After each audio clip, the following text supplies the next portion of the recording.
Hi, I'm Bakul Damle, Business Director at Maxim Integrated. As many design engineers are focusing on inventing the next big thing, they are more likely to use lithium-ion batteries for making these devices portable or have backup power. Many of these devices use integrated circuits called fuel gauges that tell them the state of the battery so that they can maximize the runtime without abrupt shutdown. Many of the traditional fuel gauges have required extensive characterization in the lab to produce the most accurate results. And much of that process is very time consuming and takes a lot of effort. But here at Maxim, we have come out with the latest generation of fuel gauges that eliminate the characterization process and make the design cycle very simple. Here to discuss with me the latest fuel gauges, I have Jason Wortham, the inventor of Model Gauge. So Jason, can you tell me about the latest fuel gauges from Maxim? Sure. So our most recent technology, Model Gauge M5EZ, is something that we think is going to reduce the burden significantly for using a fuel gauge in your application. Basically, we've attacked the battery diversity problem, and we've made our fuel gauge able to work without the traditional characterization efforts required, which is usually 100, 200 hours of battery data with special instrumentation, stuff like that. So what we have here is the Max 17201 EV kit. It's connected to a battery, just a kind of random 18650 cell that I had in the lab. ICR 18650-28A. So it's a 2.8 amp hour cell, and we have two in parallel.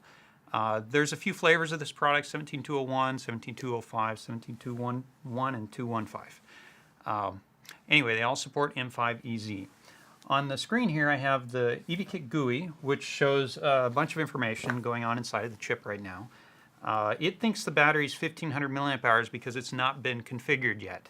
We're not going to use any special characterization information on this battery. We're just going to run it with EZ, which really is kind of a blind performance that we expect will still deliver a good performance despite no characterization, because of the robust algorithm inside the chip.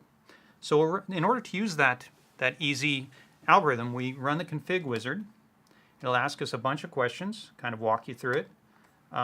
Start with existing non-volatile memory. Well, that's not what we want to do. We want to start with the factory default information. You could choose not to change the model, and then you're not going to be doing too much. But we want to put the M5EZ model in there. And since I know these are 2800 milliamp hours from the cell data sheet, for example, anytime you're in a project, you probably know the capacity of your cell. You have a data sheet, and you can just put in the label capacity. It doesn't have to be the specific capacity of that cell, which varies. Just the label capacity is fine. So 2800 milliamp hours times 2 is 5600, because it's two parallel. 5600 milliamp hours. And you can choose an empty voltage target, which the fuel gauge will aim for. We choose 3.3 is probably the most common target, actually, for a single cell application. And if you have higher than 4.2 volt charging, you can check this box. So like 4.3, 4.35, 4.4 volt lithium batteries, they're all supported. You just check that box. If you're doing 4.2 charging, don't check the box. So we go next. The product family supports a number of schematics. There's 4 schematic types here. The single cell is only on the left. And then there's this one with balancing as the second schematic. And there's a higher cell count that doesn't support balancing, up to 4 series. And then there's a much higher cell count schematic that supports 15, 20, 30 cells in series for like an e-bike or a semi kind of automotive application or something. Just check which kind. If I check single cell, this number down here is stuck at 1. But if I have multi-cell, I can make it 2 or 3, and this multi-cell will do 2 to 4, and this one will do sort of whatever. And anyway, the part that we have is 17201, which is only single cell. So for this example, we're going to select single cell, and then go next. There's some other things that you can configure. These are most likely not used in most applications. And you might type in your sense resistor if it's different than 10 milliohm. We put a 10 milliohm default there. And there's also you can see on the EV kit there's a R15 is the sense resistor. It is 10 milliohm. there's this R17 which is in parallel with it, which is a PC board metal trace, kind of an example for another trick that this chip can do is fuel gauging with PC board metal, which is copper, which has a lousy temperature coefficient, yet we can still manage it because we have this temperature compensation for copper. The 0.4% per degree Celsius is copper. So anyway, we're using the sense resistor for now, so we'll choose that. And there's a calibration option, which you almost always don't need to do. Our part will compensate for error in the current sense. But if you want very accurate current sense, besides for fuel gauging, you can make the current sense more accurate with this calibration. But it's really not necessary. You have dye temperature, a thermistor, or two thermistors, or you can choose any combination of these things. If you have, say, one thermistor on and the dye temperature, you can say fuel gauging comes from the dye temperature or from the thermistor. And so if we choose the thermistor, and we have to say what kind of thermistor, and this is a very common one, and it'll choose the coefficients over here, which translate that into degrees Celsius. You can find more information on that in the data sheet.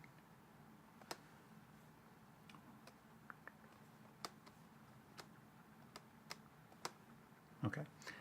There's a number of alerts in our part which can reduce the need to pull the part to find out, is the percentage changed, is the voltage changed, anything you want to know. You can set a voltage, current, temperature, state of charge alert, all these things. And it's configured there. The defaults are often okay depending on your application. And there's a feature called age forecasting. You can read details in the data sheet, but it's for understanding if the battery is aging faster than expected and how long this particular battery for this particular user it's going to last. So it does an estimate for that. And there's also battery life logging, which tells you, how, if you had a battery that's been deployed for 2 or 3 years and you get it back from the field and you want to do like an autopsy, say what happened on this battery. Well, there's a number of log events in the course of those years that you'll be able to see what voltage, current, and temperature did it experience, and how many cycles, etc. How much use did it get? So that's kind of good autopsy information. And this is the non-volatile memory table. It shows you in gray the things that are actually getting configured. The things not in gray are not that important here. And a lot of the non-volatile memory is often free for your application for other kinds of information, like you can put your brand or your lot number or something different in there. The green things are the things that it's configuring with EZ and to support the EZ config. And here we get the final step. You now get to decide what to do with the resulting configuration. You can write it to RAM only. It won't actually execute the configuration. You can write it to RAM and restart, so it does execute the configuration, but it's temporary, so if you ever lose power, you've forgotten it. So it's really just for experimental purposes in the lab. You wouldn't deploy with this setting. But this final one will burn the part, and then it will be able to survive any kind of resetting. It'll keep its configuration. It says here you only have 6 burns left. You start with 7. You can burn it 7 times. So here it gives you a warning. You only have 6 left. Are you sure you want to do it? And we'll say sure. Why not? Continue, and you see this 1500 here change, boom, to 5600 milliamp hours, corresponding with the change in the size of the battery. So you have the percentage of the battery. You can charge or discharge it. Watch these things change. You could, try discharging to 3.3 volts under whatever load or temperature and see how it performs. We expect that it'll perform pretty decent under most situations. Okay. So this configuration process looks very simple, Jason. But how about the accuracy? After all, our designers want fuel gauges they can believe in. Sure, of course. So it's quite remarkable that we're able to achieve accuracy in spite of not having the characterization information that's traditionally always required in a fuel gauge. And the way we achieved it, we've done 2,000 batteries in the last, 5 or 6 years, something. And we have all this characterization information. So we took a batch of 300 of these batteries. Every one of them was, 10 or 15 different cycles at different conditions. And it's about 150, 200 hours of data per battery. We ran the whole batch on this blind configuration where we only use the label capacity and no characterization information. So we're running the M5EZ the same way as I've guided you here, and we do a histogram of the performance of all of those discharges. Most of the discharges, 97%, deliver within 3% accuracy. So we really are able to do this performance blind without the traditional tedium of characterization and all of that burden. Right, so the error is less than 3% at most in majority of the cases, it looks like. That's outstanding, Jason. So besides the collateral, the evaluation kit software, what other design help can you provide the engineers?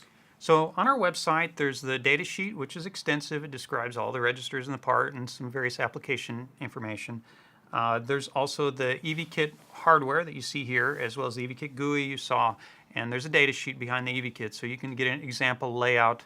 There's Gerber files available for that layout if you want to copy some of that. There's also a number of app notes which describe some specific applications. One of the most interesting or important of the app notes is the implementation guide, which describes how your software might want to interact with our chip, how to build like in an Android environment or something, how to build your software. There's also a Linux and Android driver available for this product. All right, that's very good, Jason. I think the process of designing in these fuel gauges seems to be quite straightforward. So for more information about the Maxim fuel gauges, please go to our website, maximintegrated.com, and go to the Model Gauge M5 EZ webpage. Thank you for watching.